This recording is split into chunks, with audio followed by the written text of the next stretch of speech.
প্রিয় উচ্চ মাধ্যমিক পরীক্ষার্থীরা, দেখো তোমাদের টেস্ট এবং ফাইনালের জন্য একটি গুরুত্বপূর্ণ মডেল কোশ্চেন মডেল সেট আমি তোমাদের সামনে উপস্থাপন করতে চলেছি।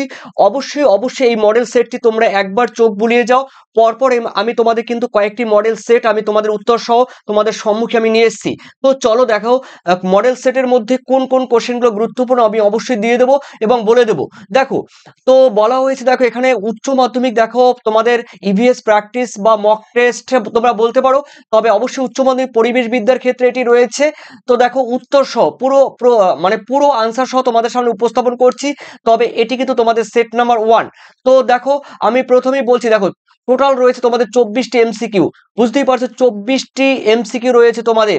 আর এসসিকিউ থাকবে কটা তোমাদের, তোমরা জানো তোমাদের এসসিকিউ থাকবে কিন্তু 14টি। ঠিক আছে, সরি, এসসিকিউ থাকবে তোমাদের 16টি। তার মানে তোমাদের কিন্তু টোটাল তোমাদের শর্ট কোশ্চেনে কিন্তু 40 নাম্বার রয়েছে। তো আমরা দেখে নিচ্ছি প্রতিটি প্রশ্নের বিকল্প উত্তরগুলির মধ্য থেকে সঠিক উত্তরটি তোমরা নির্বাচন করে তোমাদের লিখতে হবে। তো আমরা দেখে নিচ্ছি প্রথম কোয়েশ্চেন রয়েছে, পশ্চিমবঙ্গের সুন্দরবন হলো একটি বিখ্যাত কি?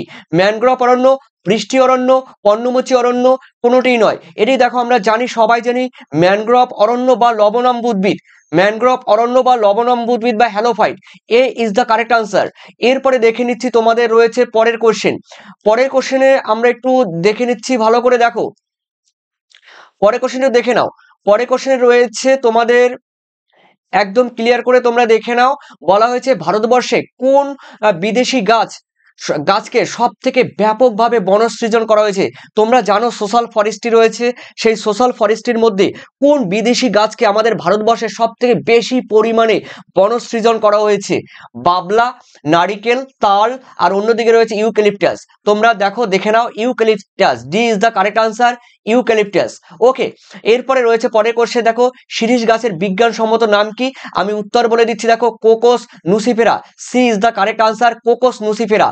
এরপরে দেখে নাও তোমরা, তোমাদের রয়েছে 4-এ, ভারতবর্ষে মোট ব্যাঘ্র সংরক্ষণ প্রকল্পের সংখ্যা কটি রয়েছে? দেখো রয়েছে 38, 28, 18, 48। উত্তর কিন্তু হবে 48। এখন কিন্তু আরো বেড়েছে। এরপরে রয়েছে দেখো 5-এ, ইয়াম। দেখো ইয়াম ব্যবহার হয় কিসের জন্য?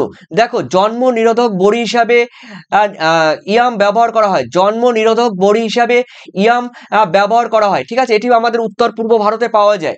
ঠিক আছে, মেঘালয়ের দিকে পাওয়া যায়। এরপরে রয়েছে তোমাদের, দেখো পরের কোশ্চেন, জীব বৈচিত্র্য শব্দটি প্রথম কে প্রচলন করেন?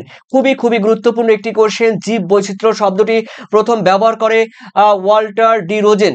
ঠিক আছে, তবে এখানে আমি বলে দিচ্ছি, দেখো তোমাদের এখানে যা রয়েছে, তবে এর মধ্যে থেকে তোমরা বলবে যে জীব বৈচিত্র্য শব্দটি প্রথম প্রচলন করেছিলেন কে? দেখো এই উত্তরটি খুবই গুরুত্বপূর্ণ এবং তোমরা আশা করি এই উত্তরটি তোমরা ওয়াল্টার রোজেন করলে কিন্তু এখানে হবে না। প্রথম এই কথাটি কে বলেছে তোমাদের মাথায় রাখতে হবে। প্রথম জীববৈচিত্র্য শব্দটি প্রথম কে প্রচলন করেন, এখানে কিন্তু প্রচলন কথা বলা হয়েছে। তো দেখো এই জীববৈচিত্র্য কথাটি প্রথম প্রচলন করেন ই ও উইলসন।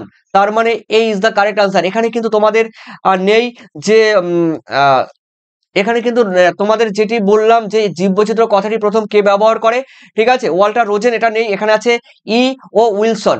ঠিক আছে, তো এখানে ই উইলসন হবে, এখানে কিন্তু দেখো রোজেন কথাটি দেয়নি। তার মানে তোমরা এ ইজ দ্য কারেক্ট আনসার। এরপরে রয়েছে তোমাদের সাথে, বাস্তু সংস্থান মাত্রই যে মন্ডলের অংশ সেটির নাম কি? বাস্তু সংস্থান তোমরা জানো ইকোসিস্টেম, তার অংশ। উত্তর কিন্তু হবে বায়োস্ফিয়ার। ঠিক আছে, এ ইজ দ্য কারেক্ট আনসার। এরপরে রয়েছে পেরিয়ার। এই পেরিয়ার জাতীয় উদ্যান বা ন্যাশনাল পার্কটি কোথায় রয়েছে? কেরলে মানে কেরালায়, দক্ষিণ ভারতে। এরপরে রয়েছে তোমাদের IS 10,500 পানীয় জলে লোহার সর্বাধিক অনুমোদিত মাত্রা কত? দেখো 0.3 milligram per litre. Option C is the correct answer. এরপরে দেখে নিচ্ছি তোমাদের রয়েছে 10-এ, বসতি এলাকা বাতাসের নাইট্রোজেন অক্সাইডের বাৎসরিক গড় ঘনত্বের অনুমোদিত মাত্রা কত? দেখো যে সমস্ত বসতি এলাকা থাকে সেই বসতি এলাকায় তোমরা জানো যে এখান থেকে কিন্তু একটা প্রত্যেক বছর একটি কিন্তু কোশ্চেন দেয়। এটা তোমরা যারা জানো না আমি তোমাদের বলে দিচ্ছি, প্রত্যেক বছর, ঠিক আছে, এখান থেকে একটি কোশ্চেন তোমাদের দেয়। উত্তর কিন্তু হবে 60 মাইক্রোগ্রাম বাই ঘনমিটার, 60 মাইক্রোগ্রাম বাই ঘনমিটার। এটা হলো বসতি এলাকায় বাতাসের নাইট্রোজেন অক্সাইডের বাৎসরিক গড় ঘনত্বের অনুমোদিত মাত্রা। C is the correct answer. এরপরে রয়েছে তোমাদের 11, বলা হচ্ছে গ্রামাঞ্চল এলাকায়, এই গ্রামাঞ্চল এলাকায় বাতাসে ভাসমান ধূলিকণা, ঠিক আছে, বাতাসে ধূলিকণা এর বাৎসরিক গড় ঘনত্বের সর্বাধিক অনুমোদিত মাত্রা কত?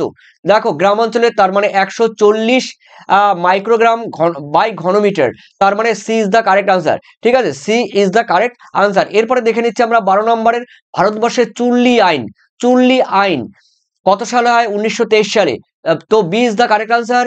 এরপরে বলে দিচ্ছি 13, একটি শান্ত এলাকায় দিনের বেলায় সর্বাধিক শব্দের অনুমোদিত মাত্রা কত? সর্বাধিক বলেছে, তার মানে 50 ডেসিবেল, তার মানে C is the correct answer. দেখো দিনের বেলায় মানে যে সমস্ত দিনের বেলায় যে সমস্ত অঞ্চল রয়েছে, দেখো সেই সমস্ত অঞ্চলে দিনের বেলায় 50 ডিগ্রি ডেসিবেল, মানে ডেসিবেল মানে কি বলতো? ডিবি, ডিবি মানে ডেসিবেল বা মানে শব্দের অনুমোদিত মাত্রা। এরপরে রয়েছে তোমাদের 14, স্টকহোম সম্মেলন কত খ্রিস্টাব্দে অনুষ্ঠিত হয়েছিল? দেখো স্টকহোম সম্মেলন অনুষ্ঠিত হয়েছিল 1972 সালে, ইজ দ্য কারেক্ট আনসার। তারপরে রয়েছে ভোপাল, ভোপাল বা ভূপাল, দেখো ভূপাল বা ভোপাল, দেখো ভূপাল বা ভোপাল, যে গ্যাস দুর্ঘটনা, যে গ্যাস বিপর্যয় ঘটেছিল, তোমরা জানো মিথাইল আইসোসায়ানেট, মিথাইল আইসোসায়ানেট যেটি ঘটেছিল ভূপাল মানে মধ্যপ্রদেশের ভূপালে, সেটি 1984 খ্রিস্টাব্দে, তা বোঝা গেল। আর ইউক্রেনের যে পারমাণবিক বিস্ফোরণ ঘটেছিল তার কিন্তু সেটি কিন্তু হয়েছিল 1986 সালে। ঠিক আছে, 1986 সালে। এরপরে রয়েছে দেখো মালি সভ্যতা, এই মালি সভ্যতা থেকে একটি কোশ্চেন দেয়, মালি সভ্যতা কোন দেশের সঙ্গে যুক্ত ছিল?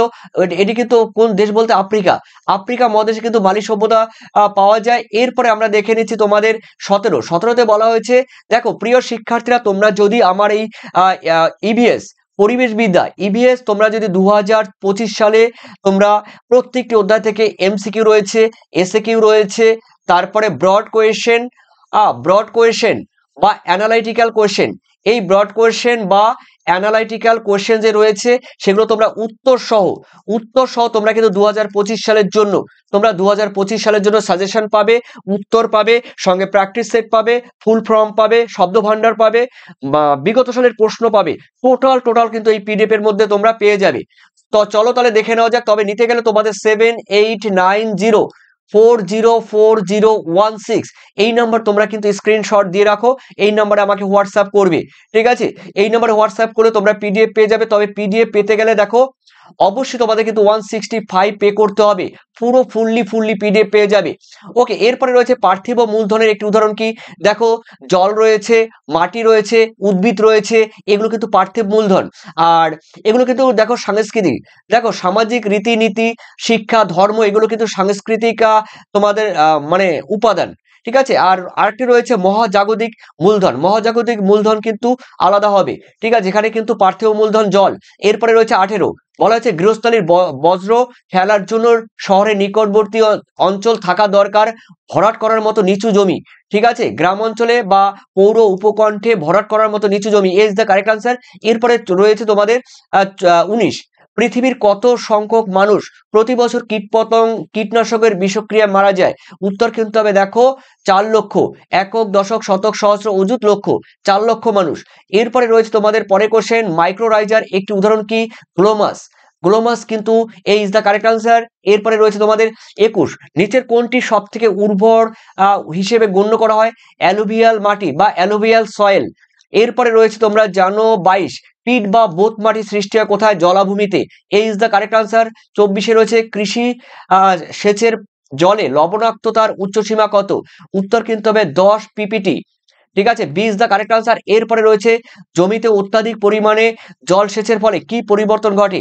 উত্তর কিন্তু হবে লবণের পরিমাণ বৃদ্ধি ঘটে, তার মানে C is the correct answer. দেখো এগুলো তোমাদের ছিল আজকে একটি প্র্যাকটিস সেট গুরুত্বপূর্ণ, যেগুলো তোমরা দেখো এরকম প্র্যাকটিস সেট আমি তোমাদের কতগুলো করাবো। অবশ্যই তোমাদের মোটামুটি 15টি প্র্যাকটিস সেট করাবো তোমাদের ফাইনাল পরীক্ষার জন্য, আর টেস্ট পরীক্ষার জন্য অবশ্যই তোমাদের কার্যকর হবে।